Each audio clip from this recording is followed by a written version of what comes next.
It's time for another edition of the Let's Go Ricky Roll podcast. I'm Beto Duran alongside Ricky Romero. Thanks for everybody who's been watching us on the YouTube, interacting with us, letting us know what you like, the different suggestions. And you're like, okay, take us around Ricky's man cave. Well, today we changed it up. Rick, we got Roy Halladay over your shoulder, Derek Jeter, Big Papi, and David Beckham. Let's start with Halladay because I know you had a special relationship with him. Yeah, I started in 2009. Obviously, when I made the team, he was the ace of the staff.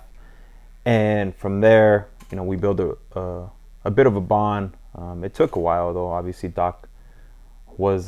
he didn't talk, right? No, he didn't talk very much. He was a master of his craft, and he was so focused every day.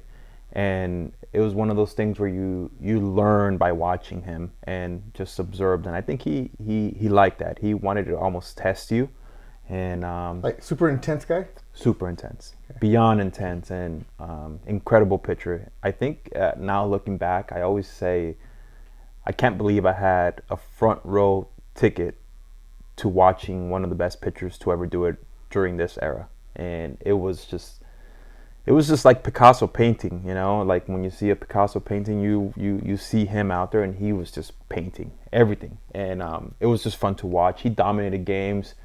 And the fun part about it is the players, the media, the fans, everyone loved him because his games usually went for like 2 hours. 2 hours, 15 minutes. Him and Mark Burley, appreciate you. Yeah. Because in the United States, you would hear about Halladay because you knew he was shut down. But in Toronto, he was like the man. Oh, he's the man. Yeah. Yeah. And obviously, life cut short. Yeah, life cut short. Nobody saw that ever coming. When you think of Doc, you think invincible. And like I said, I'm just grateful that I had a front row seat to watch him master his craft, every fifth day, and it was truly just a treat, And what did he write on the jersey? He wrote, "Ricky, I love watching you work. Keep that warrior mentality." That's what he wrote. The war mentality. Yeah, warrior mentality. Yeah, and it's funny because this was the second jersey he signed. The first one, because everyone knew, like I said, he was leaving. That after the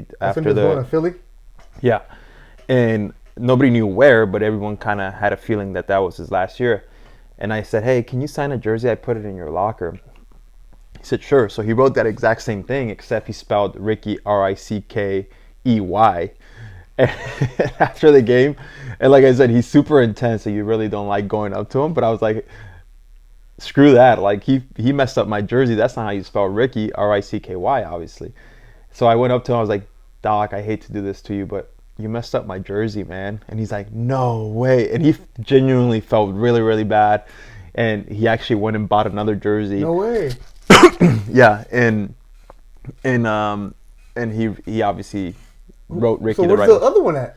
Where is it at? I think I still have it. I kept it. It's like the misspell, like when the misspell. Billy Ripken with the bat had the FU on it, right? Yeah.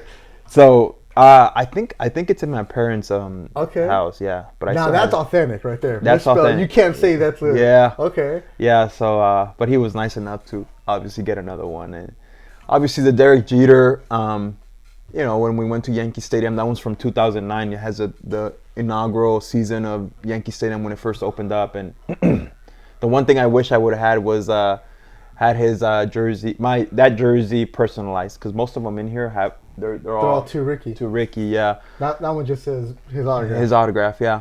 But I was new to the game, 2009. I just sent a jersey. Rookie year, yeah, right? Sent a jersey over. The Big Papi, I didn't get it till after I was done in Toronto. And this was good right here. It's over my shoulder. To my boy, Ricky Romero. God bless my brother, Big Papi. 500 home run club. Yeah. Yeah, and that one I got it after I was already away from the Blue Jays. One of the clubbies, good friend of mine, I asked him, I was like, "Hey, he's retiring. How about you get me a jersey for And you actually have a relationship with Papi. Like you played in a golf tournament, you know. Yeah, I haven't seen him in a long time, but he knows you. Yeah. For a while, we had so many battles in the AL East, so always fun to compete against. But just such a cool dude off the field, and anytime he saw us stretching, he'd always come over and give you the biggest bear hug ever. And I remember from my rookie year on, like he just singled me out, and he's like, "Hey man, you got some great stuff. Godly, you're so tough to see." And I'm sitting there and I'm looking at him, and you know, this big, gigantic dude, and just with a big old chain. Yeah, and just but like I said, like the nicest person you'll ever meet. You know, He's just huge. I didn't realize how big he Yeah. is. Like this size. He's like thick. muscle wise. Yeah. Like he's like 6'3" maybe, Yeah. but he's not super imposing, but he just has like that. Like when you walk into the clubhouse in Anaheim, you're like, you knew where he was at because he's loud. Yeah. Hey, Yeah. blah, blah, blah. Yeah. Will he speak to you in Spanish? Yeah, for Okay. the most part, yeah. He always spoke to me in Spanish, and like I said, just a tremendous person. Yeah. So I figured I'd add him to the collection. Got it. And then David Beckham, I used to train at the Home Depot Center. I don't know what it's called. It's changed its Dignity name. Health Park, Sports Park. Yeah, it's changed its name like 20 times Yeah, since it I've was been Home there. Depot Center. So When you trained. the trainer or the athletic trainer for the LA Galaxy is a really good friend of mine. So when Beckham came over, me and him would chat it up because I'd go in there for therapy sometimes, and he'd be in there. Oh, okay. So we'd be chatting it up every once in a while. Little dude, huh? Tiny. You didn't realize Yeah. how. Then Yeah. he starts talking his his accent, and he's like a high pitched voice. But he's, you know, just a great dude. He wanted to know about baseball, which is funny. And he said he was a Yankee fan because A-Rod was his friend. I was like, get out of here, dude. There's no A-Rod jersey in here. Hell no. So as No. we'll go around, we'll show the rest of the man cave other days, but it's pretty cool. But everything you have here, it's it's for you, right? Yeah. I don't plan on ever selling it. I mean, like I said, everything's personalized to me. I think it means a little bit more, especially, the guys that I knew, like, Big Papi and Doc, and, over there to my right is Wayne Gretzky. Mariano, I never really had a conversation with him, but I'm sure, I mean, obviously he saw me He knows you. compete against his That's team. why I always like to tell people, like, oh, do you know him? No. He knows me. That's it. Yeah. So that's a little bit behind the scenes of Ricky's Man Cave. It's pretty cool, the little things that you have. I'm always impressed with what athletes have in their houses or with the mementos that they keep, because, like, if there was ever a chance where they do, like, an MTV Cribs on athletes, I know some dudes have, like, amazing jersey collections. Like our boy, was it the pitcher, Vámonos way. Jesse Chavez. Jesse Chavez, he has a sweet collection of stuff too. He has a whole like locker full of jerseys. Yeah, there's guys that do it. I feel like in their own unique way. They. I think I saw Mark Burley's man cave one time through pictures, and he had like a whole it was like a museum setup. Yeah. Where he had all his gold gloves and the trophy, the commissioner's trophy, and different stuff like that. You can just tell it was like really neatly done. And there's guys that have tons of jerseys. Like I said, after 09 and 10, I kind of stopped collecting them. I just like, where the hell am I going to put them? How does that work though? How do you get a jersey signed? I mean, like I said, these guys, you just ask them like, hey, like I'm going to send a jersey over. Do you mind signing it? And nope, no questions asked. You give it to the clubby. Yeah. So the clubby takes it over there. And yeah. Then, oh, okay. Yeah. I'm sure now it'd be a little bit different because I feel like the whole trading jerseys it's become like soccer now. Everybody does it. It's grown. I've never really seen it in baseball, but I'm sure stuff like that happens behind closed doors now, where I give you a jersey and you give me one. I don't know. It sounds like the one that you were most intimidated to get was your teammate Holiday. The guy you see every day. That one, honestly, Ken Griffey Jr. Because in order for him to sign one of those, you have to go personally ask him. Really? Yeah. Like usually, sometimes you can like send one to the clubby, say, "Hey, can you get Jeter?" Like Jeter, I didn't ask him. I was a rookie in 2009, so I was kind of like. Okay. But I said, "Hey, would Derek mind signing jerseys?" Like, no problem, he'll sign it. The clubby pretty much speaks. He knows it's for a player. Yeah, but Griffey, you had to go personally ask him. I don't know how.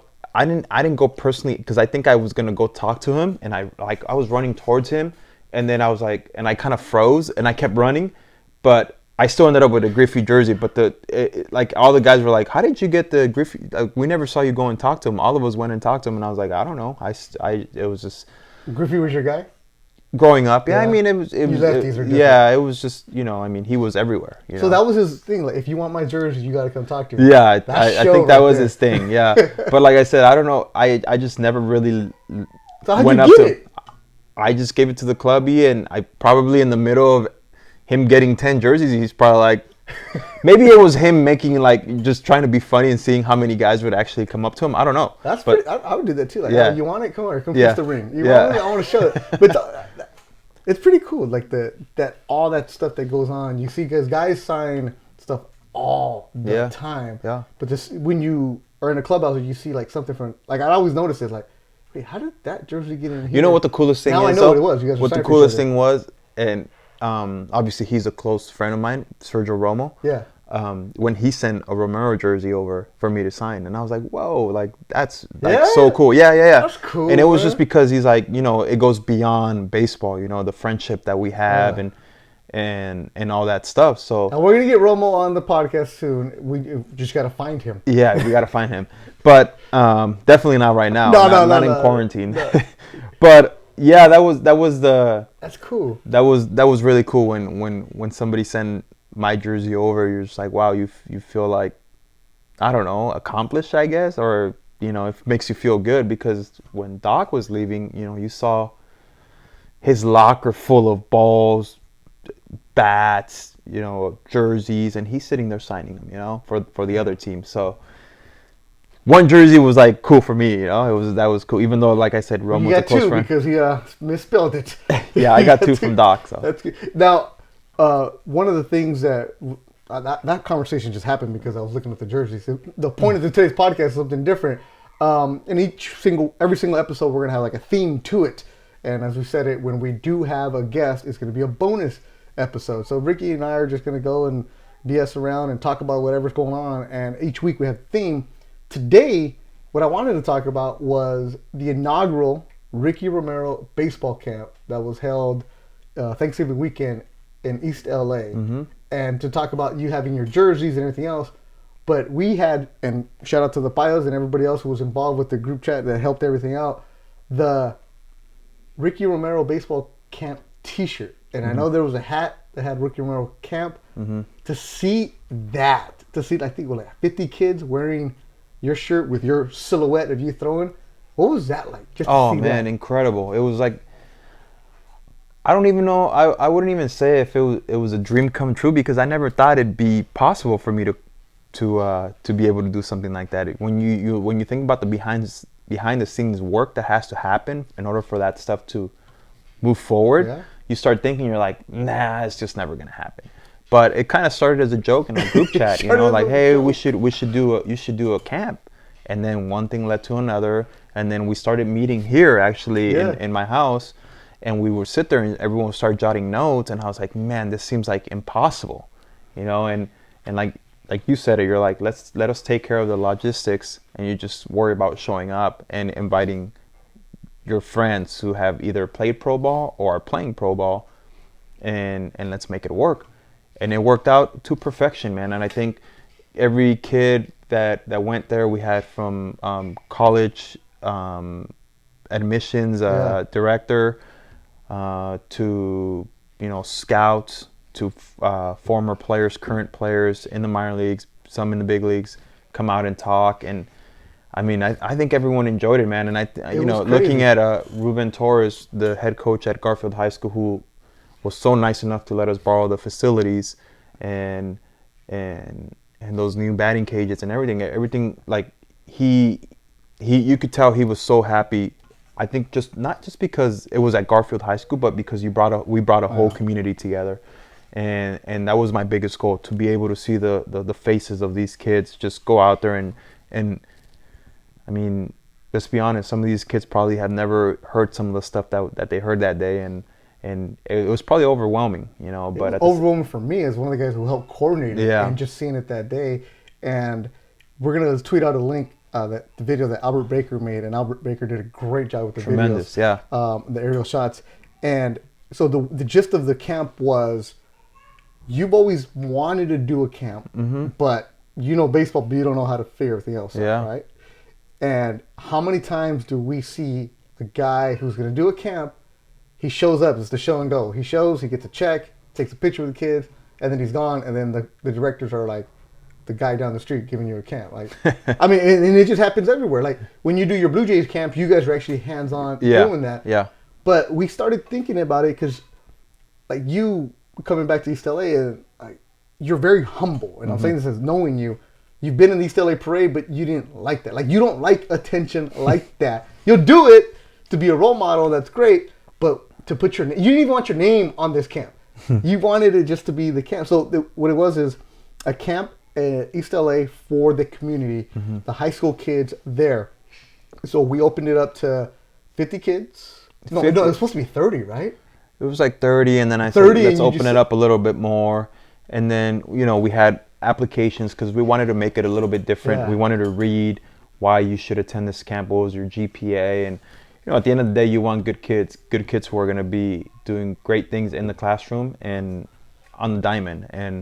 And I think we reviewed all the applications, and obviously, unfortunately, some of the kids missed the cut because it was strictly for high school. Yeah, and for that, we apologize, but it was high school kids. We're trying to figure things out, yes. Yeah.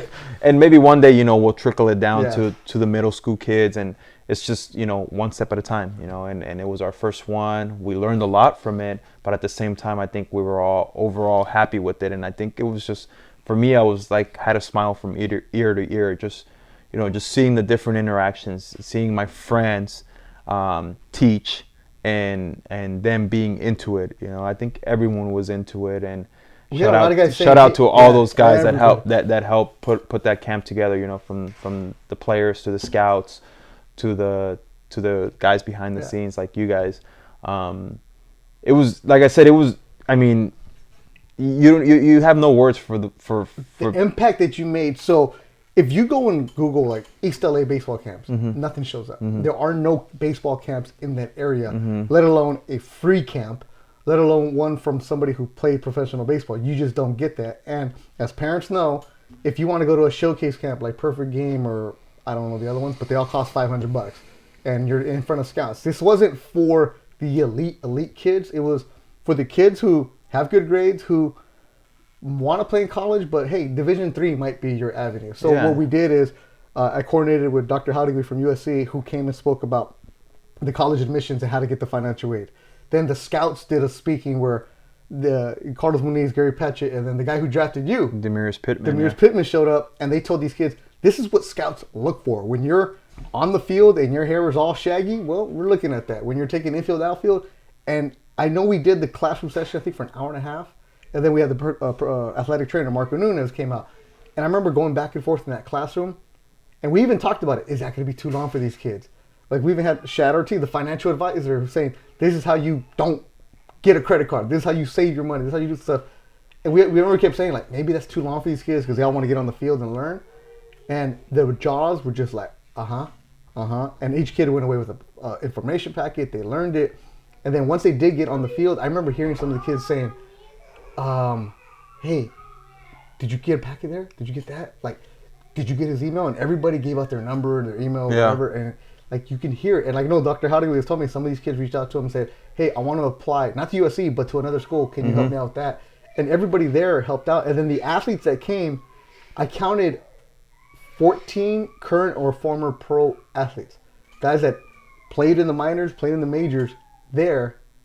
And the instruction from these kids, like, to get instruction from one guy who played in rookie ball would be amazing. To get you doing towel drills with these guys. So now everybody else is like, wow. And like, these kids, I'm only in the school my brother goes to, he's the principal at Mace's. I ran into 3 of those kids, thanked me. Thank you so much for that day. Other parents asking how we can get in there. Yeah. And like, the reason we're talking about it in this podcast is not to brag about it, but just to go and tell you like what happened that weekend. Imagine if somebody like that would have came to Ricky Romero at 15 years old. Oh man, it would have made a huge difference, and it's just, like I said, it's one of those things that you dream of, but you don't know if it's going to be possible. But I'm glad we were able to make an impact, and even if it was a small little impact, hopefully you bring hopes and dreams to these kids. And excuse the baby crying, but hey, baby, we're in isolation quarantine. Yeah, so it's a little tough right now, but yeah, I mean, like I said, when you have Al Quintana running the hitting station, which was great. I mean, it's just former team of yours in the minor leagues. Yeah, and it's just ran down to like top notch, and everything was just like so in order. I think that's where you're like, I couldn't sleep the night before because I was so worried about like, is everyone gonna know where to go and how are these stations gonna work? And then you have Jordan Aboites, who ran a tremendous camp. Yep. We said, hey, Played this with is you what in we're going to Tijuana. do. Yeah. Arizona State academic All-American. Like, And he's the one that came up with the whole schedule of Yeah. how this is going to run. We're going to stretch at this time. We're going to go to this station at this time. And everything was just bam, bam, bam, bam. And I think that's the biggest thing you worry about. And it was ran down to a T. And like I said, I'm proud. I was proud of the East LA community that day. Everyone came out, showed out. And we're hoping that in the future it just continues to grow and we're able to grow it even more and make more of an impact. And obviously Garfield High School, you know, it helps because they're going to get their own baseball field and there's the facilities there are big enough. And hopefully one day, you know I went 3 years to Garfield, 1 year to Roosevelt, and they're both East LA schools. I'd love to host a camp, one in each every other year, you know, and just kind of continue to interact and I'm sure some of those kids, it's getting to the age where they probably don't even know who I am anymore. Yeah. But you know, that's another thing the group's gonna sit down and analyze. You know, maybe we bring in younger guys who are in the big we leagues. had some of those. Yeah. Cardenas. Ruben Cardenas. Ruben Cardenas was brothers at UCLA. Yeah, and then Alan Trejo, who's on the cusp, you know, and he's a stud with the Rockies. Guy named Atkins who works out with Al. So we had these. So I wasn't involved the actual day. The actual day of, I was walking around with coffee, looking important. And shout out to the Green Eye Bandit who was taking pictures too. And we had different photographers out there. Valentin was taking photographers. Valentin, man. Everything was volunteer. And this day and age, there's always a, I'll do it, but, or a by the way. It was none of that. Yeah, and like I said, I mean, which is rare, especially for Mexicans. I still owe Valentin a nice bottle of tequila. I told him I'd take care of him. I haven't forgotten. Yeah. And my boys over there at Legends, Al and them, you know, we're gonna have dinner hopefully soon. And you know, I think this just kind of, this whole stuff threw us off, you know, and obviously we're adjusting as we go along, but yeah. And I had to leave, so I had to go do Channel 2. Yes, I'm bragging right now, but I didn't want to. Yeah. I wanted to stay there and watch. So at the end, you guys did a raffle, right? We did, oh yeah, that's the other thing. Yeah, when like we Easton took care of us. So we had a taco guy come and make tacos. That was a Chicali. Yeah, and awesome, like beyond great. Everyone loved them, and even had the vegan option for the Romero family. Yeah, and we had a raffle where Albert Pujols, a good friend of mine, sent a signed bat, you know, and he wrote, what did he write? 500. I think he wrote the 500 club, or he might have written, or 3-time MVP. He wrote something, you know, some of his accomplishments. We raffled that off. We raffled one of my jerseys. Pujols bat raffled off. Yep, one of my jerseys. I know there was 4 bats from Easton. Easton did a good job, you know, helping us out too. We had a bunch of stuff, and I think these kids were thrilled, you know, at the chance of winning something. Golden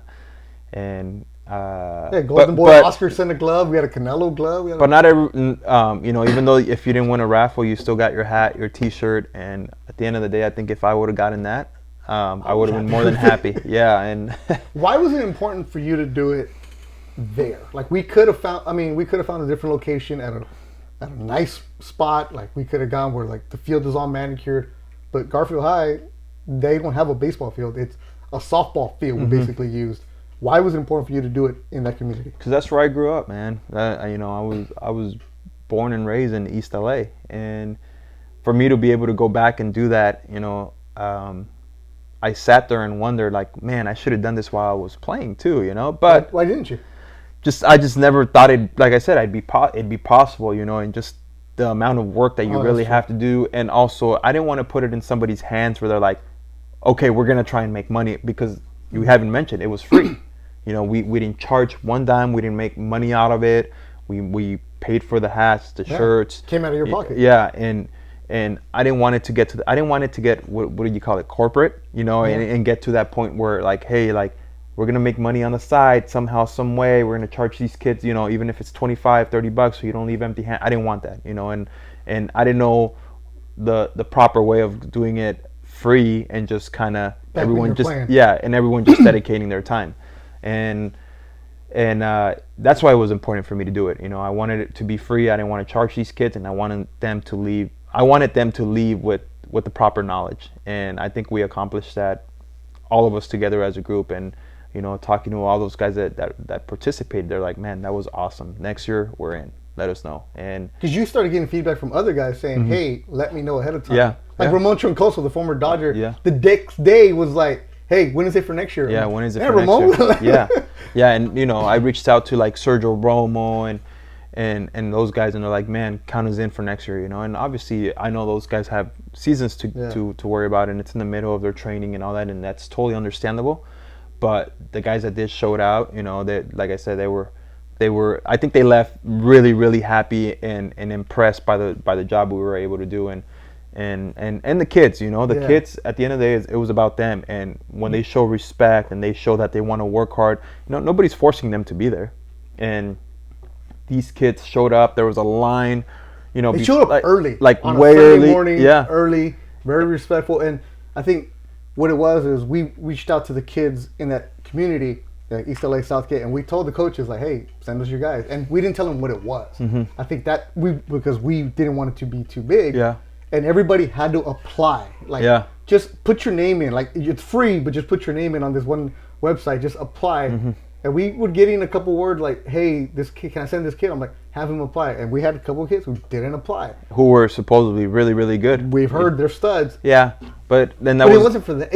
I think it was more to just inspire the kids, let them know, like, hey, you might not be a pro, but you can use baseball to get out of the community, get your college education. Like, and let's be real. Everyone has access to the internet. It wasn't that hard to fill out an application. Man, and application, what's your GPA? We heard from coaches saying like, I have a stud of a kid, but he's not going to do the application. And I'm like, all right, well, he's not coming. I'm sorry. It's just not that I've been there. I've seen it. When certain young players at that age get treated differently because they're better than the rest of the team. Yeah. Well, guess what? Life doesn't work like that. We Just didn't because care if you're you're better or that you shouldn't get proper treatment. Everyone was treated the same. You did the application, and like you said, we had it up for 30 players, and then I was like, we started getting some, and I was like, well, we can't really cut these guys.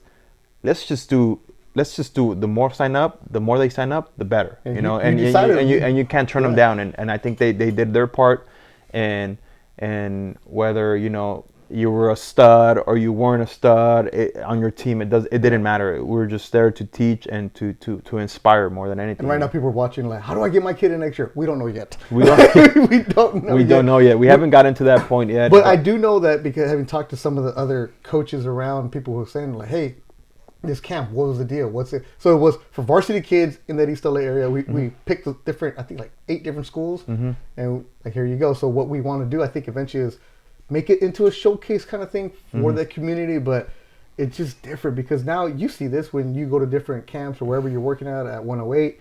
There's some kids that have just been taught since the age of 8, and the amount of money their parents are paying for that. And you go back to being young Ricky Romero at Salazar Park. Your dad was your coach, and there was no pitching coach. There was no heavy ball stuff. And it's, if you can get that one kid inspired, that's what matters, right? Absolutely, yeah. And like you said earlier, you don't have to, after that camp. We're not looking for you to be a pro or be a Division I athlete. Shoot, there's plenty of junior college kids, plenty of Division I AA, Division II, NAIA schools, guys that make it to the big leagues. It's not just Division I athletes. And if you have that opportunity, great, But if you don't, it's not something to hang your head about. It's just you keep working. There was one kid, remember on the application, he had like a 4.2, and he's applying to different Ivy Leagues. And I remember came up to me afterward. He's like, so that guy is a general manager? I'm like, well, he works with the general manager. He was talking about Carlos Moniz with the Indians. I'm like, that kid didn't know that those kind of jobs apply because he's a math guy and in analytics now. So if we open the eyes up to that kid, like I think he's applying to like Harvard and Yale. Like, go over there and just use baseball somehow. And then when you get the job, kid, hire me. Like, I want to be the special assistant for $500,000 a year. I'll go cheap. And I think that was the thing. Just like we keep coming back to that word, but it was inspire.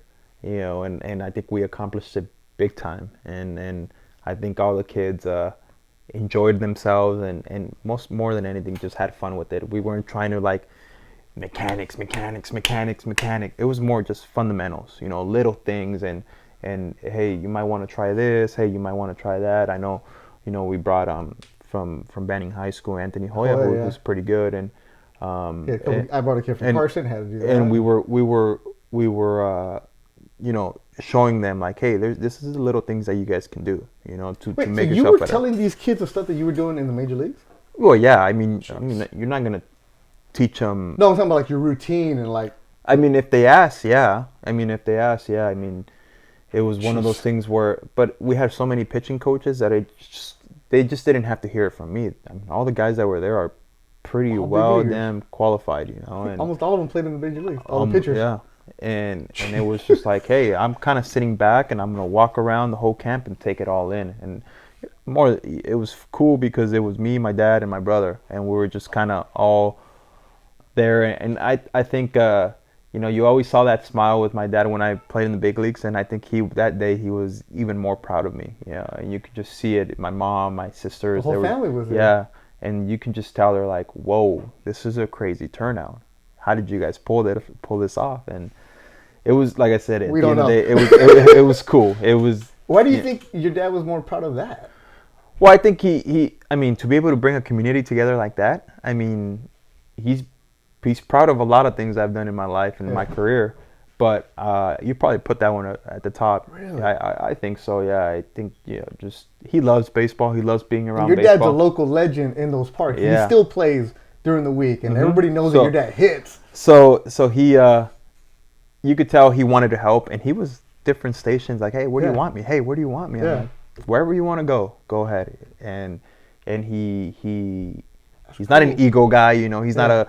Oh, my son played in the my son played in the big leagues, and he doesn't take it to that level. It was just like he wanted to be there, he wanted to help, and he did his part. Cool. And I didn't know that. I think at the end of the camp, right now that I'm thinking about it, I remember I got all the parents together. This is after you left, and I thanked them, and I was like, if anyone deserves a round of applause, it's you guys. And I think they were looking at me because none of them applauded. They were just kind of looking at me like, I just trying to inform them you guys are here on a Sunday morning. You guys Thanksgiving weekend, all that stuff. What was it? 6 hours, and to be able to stand out there and just watch. I said, you just don't ever. This is about making sure we inspire them, and you guys as parents have to do your job too. Your kids are not going to be big leaguers today, tomorrow, or the following day. Just continue to motivate them and make sure they continue on that good path. And we as parents have that job. I think sometimes parents nowadays get caught up in the, you gotta, hey, you see what Mike Trout is doing? Like, we gotta get you. You gotta start training now. And no, it doesn't work like that. He's 6. He's already behind the ball. Exactly. Or their own hitting coach, or their own everything. Their own everything. Yeah, there's time for that, and there's but when you're young and you're still kind of. I thought about that too, because we put the parents in a certain area where that way the kids could just be themselves and not worry about things. But the parents, nobody said it, and there ain't. Like, I used to work at the park at Carson at the rec center, and we'd do camps, and there was always parents like harping about something, or they want this or want that. We didn't have that. I think everybody was just. But I think we did a good job of like saying, okay, parents, this is where you guys hang out. Your kids are ours for this next few hours. Yeah. And they decided what they want to soak in, and they decide what they don't want, and it's totally cool. We're not trying to mold a player to our style or anything like that. You give pointers, and I think that's what our instructors did. They just, hey, this is what might work for you, and it's on you if you want to make the decision to soak it in or not. But yeah, I thought getting the parents together at the time was like the right thing to do, and I did, and I think they were all really pleased and happy, and I just said, hey, let's continue to motivate these kids, because it is possible to be an East LA kid and make it to the big leagues. I'm living proof. I grew up on this field right here, and it looks way different than it once did, but I'm living proof. I did it, and there's no reason why your kids should feel any different of like, oh, I can't do it. No, there's one, and it's me, and I did it. And I brought up the Oscar De La Hoya, East LA kid. Nobody thought an East LA kid would be the king of boxing, and he did it. So there's two, so there's no excuses for these kids to to not be able to go and chase their dreams and achieve it. It doesn't have to be in boxing. It doesn't have to be in baseball. Well, we it can be Dr. in Howdegree from USC. Exactly. Who grew up across the street from Garfield, and now he's in charge of the athletics and making sure that you're all taken care of. And he has a PhD, and he went to ELAC first. And it's like, and when he was telling the kids about the neighborhood where to eat and everything else, he goes, "Oh wow!" It's like just that where, yes, I can do something. Yeah, we can. We were there. We lived it. And I think the more these kids see that, they're like, okay, yeah, they did it, you know, and they go home and they put their head on that pillow. They're like, I'm inspired and I want to do something. I want to get out of here and be able to accomplish whatever it is, the dream that they have. Well, you told these kids, hey, send me a message if you guys want to, right? On your Yeah. And they do, right? Yeah. Yeah, I mean, I think they do. Yeah, I mean, like I said, it's tough to keep up with messages sometimes. Yeah, but they know that they can reach out to you. It's like, hey, I'm going through this. Via social media, yeah. It's crazy. It's cool, man. And via social media, you can go and get your Let's Go Ricky Roll sticker. We are sold out. And the people in the group chat that helped put on the camp didn't get stickers. So if you're a fan that I've sent these to, you're welcome. And the rest of the guys in the chat are really upset. Do you still have stamps for those? Dude, stamps are expensive. Well, you got to get going. Make sure you get your stickers. Send your address to Beto Duran on social media. He's sending them to all of them. I've sent them all out. This is going to be the third. I had to order more. And did you know to send a letter to Canada, how much it costs? Yeah, it's like double. 3 stamps to go to Canada. Yeah. So Baby Huey in Toronto, they got the stickers without Nolan Lynch. 101 cider. I didn't drink it today. The Cactus Rosé, but I've had it before. Really good. We've been tagging them on social media. But yeah, so I've been sending out the stickers. The Let's Go Ricky Roll ones. I started off as a joke. I ordered like 25 of them. Yeah. And they went quick. I sent it to Sanavi in Florida 4 different times. He still hasn't received them. 4 different addresses. 4 different addresses. But, you know, you got to be incognito. And I didn't realize how much of an impact a sticker can make for people. Yeah, me either. It's just fun. Yeah, me either. And so we want... What's up? Who wants to come in here? Who's coming in the studio? See, our fans want to come in. You do? Well, we're done. Sebastian, we are done. The show is over. Do you have stickers, Sebastian? Ricky's kid, Sebastian. Don't touch that. Don't touch that. Did you go to school wearing stickers, Sebastian?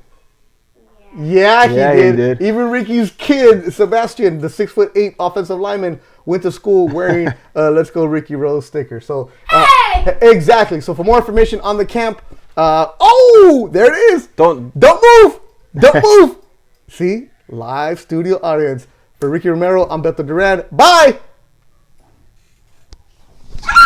Sebastian, careful, dude. They told you not to get up there.